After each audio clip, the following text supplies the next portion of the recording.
देखिए, मैं आपको एक बात बता दूं कि भारतीय जनता पार्टी से हर एक नेता और हर एक दल बहुत दुखी है। और भारतीय जनता पार्टी का बिहार से सफाया होने के बाद भारतीय जनता पार्टी का सफाया होगा गुजरात से और आने वाले मुंबई के बीएमसी चुनाव से। ये आगाज सिर्फ मैं शिंदे के लिए करना चाहता हूँ, स्पेशल शिंदे के लिए, जो बेमानी से देश के लोकतंत्र की, संविधान की धज्जियां उड़ाकर मुख्यमंत्री की कुर्सी पर बैठे हैं। अब उनका भी नंबर है कि वो भी महाराष्ट्र से जाने वाले हैं। आप लोग अब ये देखिएगा कि भारतीय जनता पार्टी के द्वारा नीतीश कुमार के ऊपर या तो ईडी की कार्रवाई करवाई जाएगी या फिर अब उनके घोटाले उजागर किए जाएंगे। क्योंकि अगर कोई व्यक्ति बीजेपी का साथ छोड़कर अन्य पार्टी या अन्य दल में जाता है तो भारतीय जनता पार्टी उसको रोकने का एक ही तरीका निकाल रखा है, और वो है या तो सीबीआई या ईडी या फिर इनकम टैक्स के जरिए उनके घरों पर रेड पड़वानी शुरू की जाएगी। और आज भारतीय जनता पार्टी का जिस तरीके से सुबह से भौखलाहट बढ़ी पड़ी है, जिस तरीके से नीतीश कुमार ने सोनिया गांधी से बातचीत करी है और लालू प्रसाद यादव भी बाहर है, इससे पहले लालू यादव से भी बात कर चुके हैं, कुछ दिन पहले आपने देखा ही होगा। तो बिहार के अंदर ये इस प्रकार के समीकरण ये दर्शा रहे हैं कि भारतीय जनता पार्टी का अब बिहार से सुपड़ा साफ होने वाला है। क्योंकि हर एक दल ये जानता है कि बीजेपी दल नहीं, ये दलदल है, और इस दलदल में अगर कोई भी दल मिल जाता है तो वो इस दलदल का शिकार हो जाता है। तो नीतीश कुमार अब इस दलदल से निकलना चाहते हैं, और नीतीश कुमार इसलिए इस दलदल से निकलना चाहते हैं क्योंकि वो समझ चुके हैं कि भारतीय जनता पार्टी उनका अस्तित्व और उनका वर्चस्व खत्म कर देगी। जिस नीतीश कुमार ने भारतीय जनता पार्टी को बिहार के अंदर पैर रखने का मौका दिया, वही भारतीय जनता पार्टी आज नीतीश कुमार का सफाया करना चाहती है। लेकिन नीतीश कुमार अपने सफाया होने से बचने के लिए भारतीय जनता पार्टी का दामन छोड़ रहे हैं। और अगर भारतीय जनता पार्टी का नीतीश कुमार दामन छोड़ेंगे तो ये देश के लोकतंत्र के लिए एक बहुत अच्छी बात होगी कि भारतीय जनता पार्टी के कहीं से तो सफाया हुआ। लेकिन कह रहे हैं कि जो मीडिया में चल रहा है ये अफवाहें हैं, जो नीतीश कुमार है वो कहीं नहीं जाने वाले हैं। हाँ, ये मीडिया में जब ये चलता है कि मोदी जी प्रधानमंत्री बनने वाले हैं दोबारा से, तो अफवाह नहीं होती है, ठीक है ना। लेकिन जहां बीजेपी की सरकार गिरने की बात हो जाए तो अफवाह होती है। नीतीश कुमार को अगर अपना जमीर को जिंदा रखना है और नीतीश कुमार को अगर बिहार में वापस वोट पाना है या फिर लोगों से वो उम्मीद रखते हैं कि उनको वापस से वोट दें, तो उनको बीजेपी का दामन छोड़ना होगा। और इसी के साथ साथ एक सलाह मैं मुकेश सहनी को भी देना चाहता हूँ, जो वीआईपी पार्टी से हैं, उनको भी देना चाहता हूं कि उनको भी भारतीय जनता पार्टी का दामन जल्दी छोड़ देना चाहिए। क्योंकि अगर ये लोग बीजेपी का दामन नहीं छोड़ेंगे तो उनके पास जो भी सीट आई हैं अगली बार वो भी सीट नहीं आएंगी, उन सीटों पर भी बीजेपी का दबदबा हो जाएगा। बीजेपी तो कितना इज्जत दे रही है नीतीश कुमार जी को, कम सीट होने के बाद भी सीएम बना दिया। वो तो आप देख ही रहे हैं कितनी इज्जत दे रही है। अभी आपने देखा होगा कि हाल ही में एक बैठक हुई थी दिल्ली के अंदर, उसमें भी नीतीश कुमार ने भाग नहीं लिया था, नीतीश कुमार ने हिस्सा नहीं लिया था। फिर भारतीय जनता पार्टी के द्वारा भी एक कानून और एक प्रस्ताव भी पारित हुआ था जिसको नीतीश कुमार ने मना किया, ये बिहार के अंदर लागू नहीं होगा। तो बिहार के अंदर जिस प्रकार से राजनीतिक खलबली लगातार जारी है, उसके मद्देनजर रखते हुए यही लगता है कि बिहार के अंदर अब सरकार गिरने वाली है। और दूसरी बात मैं आपको ये भी बता दूं कि अब की बार देश के लोग बड़ी समझदारी के साथ वोट डालें, क्योंकि प्रधानमंत्री नरेंद्र मोदी जी नहीं बनेंगे। क्योंकि आपको याद होगा कि जब 2014 में प्रधानमंत्री बने थे और उससे पहले जब मुख्यमंत्री बने तो प्रधानमंत्री मोदी जी ने 75 साल की उम्र के सभी नेताओं को हटा दिया था।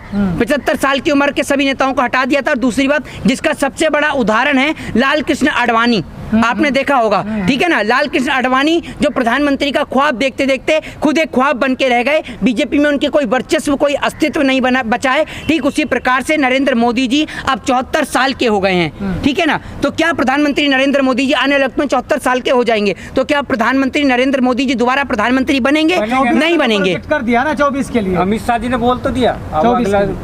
तो फिर भारतीय जनता पार्टी ने 75 साल की उम्र के नेताओं को क्यों हटाया? बताइए ना। पहले तो नियम, नीति और कानून आप ही बनाते हैं, फिर उनकी धज्जियां भी आप ही उड़ाते हैं, ये बताइए ना आप मुझे। तो बीजेपी अपने लिए कानून बनाती है, अपने फायदे के लिए कानून बनाती है। बिहार से एक सवाल लेंगे, आरपी सिंह कह रहे हैं कि जो नीतीश कुमार है वो डूबता हुआ जहाज है। अरे भैया, डूबता हुआ जहाज तो इस देश के अंदर बीजेपी है, जो भी इस पे सवार होगा वो डूबेगा।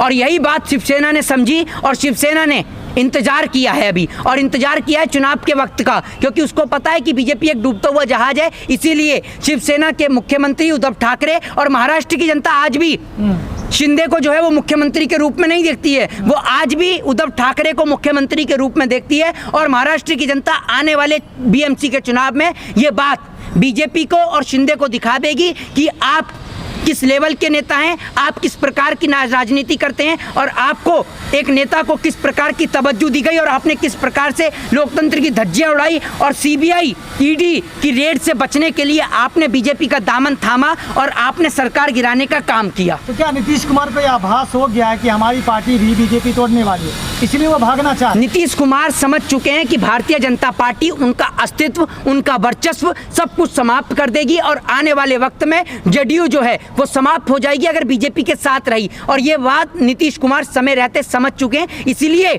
नीतीश कुमार दिखाना चाहते हैं अपना अस्तित्व, अपना वर्चस्व कि वो किस प्रकार से भारतीय जनता पार्टी को मुंहतोड़ जवाब दे सकते हैं। और अगर नीतीश कुमार ने अपना बहुमत वापस ले लिया तो भारतीय जनता पार्टी की सरकार, बीजेपी की सरकार वहां से बिहार से गिर जाएगी और जिसका असर आपको गुजरात और हिमाचल चुनाव में भी देखने को मिलेगा। लेकिन भाजपा कहती है कि जो क्षेत्रीय पार्टी है, जो छोटी पार्टी है, हम उनको इज्जत देते हैं, सम्मान देते हैं। आप उनको कोई इज्जत और कोई सम्मान नहीं देते हैं, बल्कि आप उनका इज्जत और सम्मान समाप्त कर देते हैं। आपके साथ क्षेत्रीय पार्टियां मिलती इसलिए हैं क्योंकि आप उनको ईडी और सीबीआई के जरिए डराते हैं। आप ईडी और सीबीआई के जरिए उनों के घरों पर रेड पड़वाते हैं, उनों के घर में आप उनको दबाव डालते हैं, उनके बच्चों को गिरफ्तार करवाते हैं, क्योंकि पहले बीजेपी आपको मुसीबत देती है और उसके बाद उस मुसीबत से निकलने का तरीका भी बताती है। तो या तो अगर आप बीजेपी का दामन थाम लीजिए, नहीं तो आपको उठाकर जेल में डाल दिया जाएगा। इसका सबसे बड़ा उदाहरण लालू प्रसाद यादव है।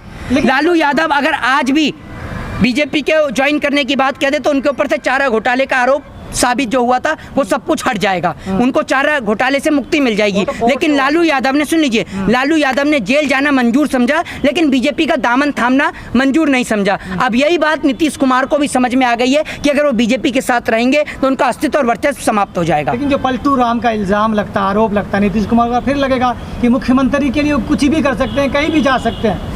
तो बीजेपी के एक बात मुझे बताइए, आप मुझे बताइए ना, बीजेपी पलटू राम नहीं है, बीजेपी तो पलटू राम है। बीजेपी क्या करती है जम्मू कश्मीर के अंदर, जब महबूबा मुफ्ती के साथ सरकार बनाती है तो क्या करती है, और उसके बाद जब सरकार नहीं बनती है तो महबूबा मुफ्ती को गलत भी बताती है। तो पहले जो आपके साथ हो जाए वो राजा हरिश्चंद्र कहलाएगा, राजा हरिश्चंद्र की छठी औलाद कहलाएगा, और जो आपके साथ नहीं हो वो देशद्रोही कहलाएगा। ये आप कहना चाहते हैं। आप पलटू राम भी तो, आपसे बड़ा पलटू राम कौन है? बीजेपी से बड़ा पलटू राम कोई है और ना ही कोई देखने को मिलेगा। तो आप सभी लोगों को भी ये बात समझनी चाहिए। और मैं आपको बता दूं कि अभी बीजेपी का इस देश से पूरी तरीके से सफाया हो रहा है। 2024 में नरेंद्र मोदी का सफाया होगा। जय हिंद। आखिरी सवाल है, मुख्यमंत्री कौन होगा, तेजस्वी या नीतीश कुमार? वो तो वक्त बताएगा कि मुख्यमंत्री कौन बनेगा, और ये फैसला बिहार की जनता का है।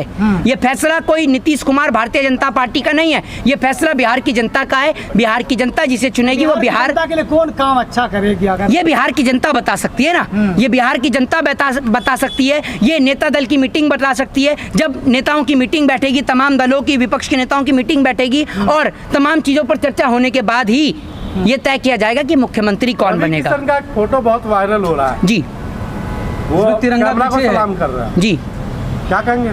किसको? तिरंगा पीछे है और कैमरे को सलामी दे रहे हैं वो। तो ये सारे फोटोग्राफर है ना, सारे फोटोग्राफर हैं, चाहे नीतीश कुमार हो, वो नीतीश कुमार, नरेंद्र मोदी हो, चाहे फिर उसके साथ साथ ये आपके रवि किशन हो, सारे फोटोग्राफर हैं। तिरंगे की इज्जत तो करना जानते नहीं हैं, तिरंगे को तो कमर दिखा के खड़े हैं और सामने फोटो कैमरे को सैल्यूट कर रहे हैं। ये आप देख रहे हैं ना, ये सारे के सारे फोटोग्राफर हैं और ऐसे लोगों को अब बिहार की जनता मुंह तोड़ जवाब देगी। अब ये पुराना बिहार नहीं है कि मुंह में गुटखा और पान चबाकर यहाँ के लोग निकलते हैं। अब बिहार जो है वो IAS IPS बनाता है, बिहार देश बनाता है, ठीक है ना। और बिहार हो, उत्तर प्रदेश हो और तमाम जगह हो, ये देश के लोग अब समझ चुके हैं कि अब यहाँ पर वोट जो है वो हिंदू मुसलमान के नाम पर नहीं, शिक्षा, बेरोजगारी और महंगाई के नाम पर पड़ता है। जय हिंद, जय भारत, वंदे मातरम।